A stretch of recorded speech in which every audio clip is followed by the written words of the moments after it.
I'm getting very angry. This is what's happening here. Walang ginawa kahit isang araw hindi nagtrabaho. Wala kang makita, puntahan ninyo, wala kayong makita kahit na ano.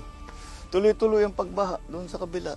You know, if all of these projects were properly executed and implemented, ang laki nang nawala na problema sana sa atin at sa mga taong bayan. At saka mas magiging maayos hanggang irrigation, nakakapinsala pa sa mga local residents. So yes, I'm not disappointed, I'm angry.